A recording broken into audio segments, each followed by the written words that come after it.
What's going on, everyone? So the Portland Trailblazers yesterday waived Kevin Knox to sign Ish Wainwright. Now, Kevin Knox was the number 9 pick. He has been a real disappointment since entering the league. There was a lot of hope, a lot of promise. This was a guy that looked the part coming into the league, an athletic, sizable, potential two-way wing that could be very versatile and play multiple positions, defend multiple positions, be a big cornerstone for the New York Knicks. Since then, he's kind of been a journeyman now, right? He's played for the Knicks, he's played for Atlanta, played for Detroit, played for Portland, and now he's going to end up playing for a new team, right? He's 6'7", 6'8" size. He's still only 24 years old, though, right? And so the Lakers are a team that is really good at getting these reclamation projects to come to the Lakers and kind of grow and build them and develop them and, go and get a new contract and hopefully re-sign here. Look at like Rui Hachimura. We're doing that with Cam Reddish, right? And I think Kevin Knox could be another piece. Now, problem is, I don't think the Lakers would sign him this year, right? I don't think that he's a guy that the Lakers are going to look at and go, okay, he's in need right now.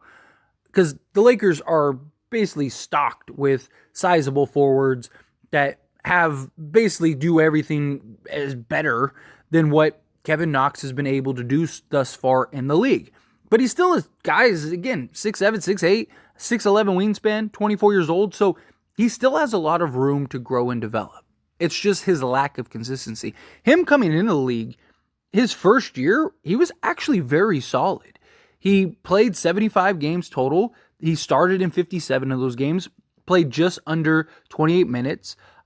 He didn't shoot great. Shot around 35% on 5 attempts from 3, and he shot 37% from the field total. But he gave you 13 points, 4.5 rebounds, 1.5 assists, a steal, and half a block.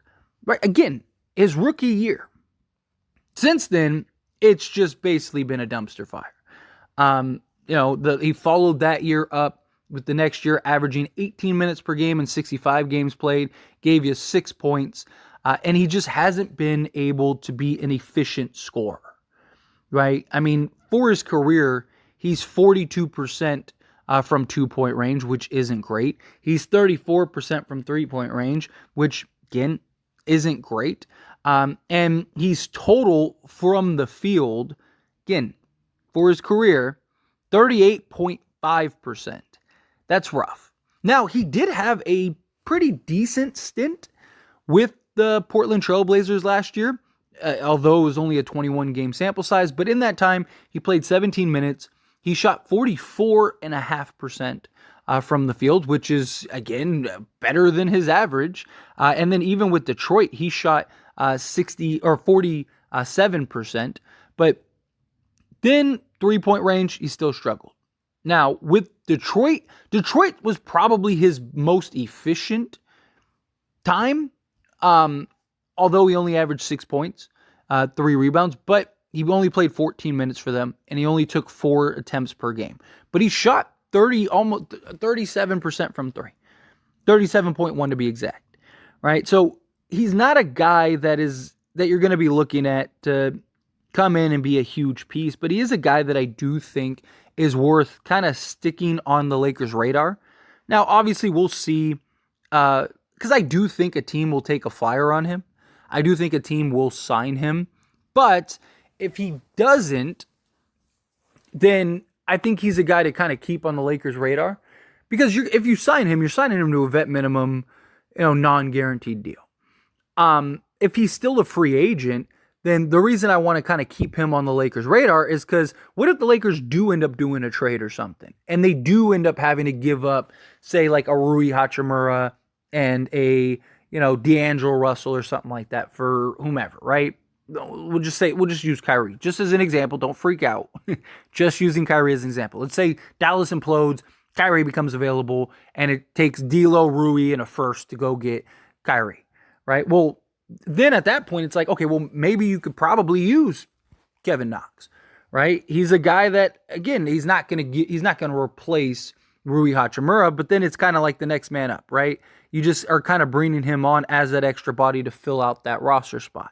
But for me, it'd be more so next season, right? Like kind of keep him on your radar, bring him in as like your next project to kind of grow, develop, and hopefully you can play some solid minutes, because chances are you're probably going to lose some of the guys, right? If like especially if the Lakers win a chip, is everyone down to run it back, right? That's always the hope. That's always the goal, right? To just bring Prince back, bring everybody back. Now, they have Rui and Vanderbilt and guys like that locked up long term, but if Cam Reddish is kind of out of the rotation because he didn't have a great showing in preseason, so if Cam Reddish is out of the rotation and let's say Prince is like, well, I got my ring, let me go try to get some money, right? And you start losing some of these guys that would be backups for you, then again, you could do worse than Kevin Knox and have him work with Phil Handy and kind of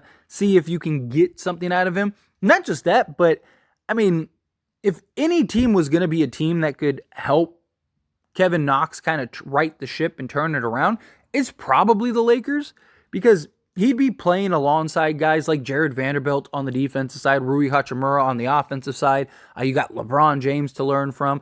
You got Taurean Prince, who is, your prototypical staple 3-and-D style guy, right? So Kevin Knox is definitely a guy that you could bring in and just be a solid piece. Or like, what if you end up trading Cam Reddish as like salary filler or something at some point? And it's like, okay, well, we got rid of the project forward. We could use a new one. Let's go bring in Kevin Knox. Because I like his versatility. I like his athleticism. And I just think he needs to find a team that, one, will give him a shot, but also be patient with him and work with him and continue to help him grow and build into the player that had the hope and promise that he had. Because that was the problem. He hasn't lived up to the expectations. And not only has he not lived up to the expectations, being a top 10 pick, this is 2018 first round, again, number 9 pick, but him not living up to the expectations, you see guys kind of develop that stigma, right? Where it's like, oh, he's a bust, he's trash, he's this, he's that. And then, you see a lot of these guys kind of fall for that and just mentally get in that zone, right? And we've seen guys turn it around. I'm not saying that he's going to end up being a star or anything like that one day. I'm not saying he's going to end up being even just a starter level at any point, if we're being honest, right? But we don't need him to be. If he can just be a serviceable backup two-way forward, like that would be great. Like I'm totally okay with that. Not everyone has to be this like great superstar type player, right? So I know some people are probably, listening to this and going like, well, why would we want somebody that, has basically been a bust? Or why would we want somebody that hasn't lived up to the expectations or whatever, right? And it's like, because sometimes you need those guys that can just come in and play a part, play a role.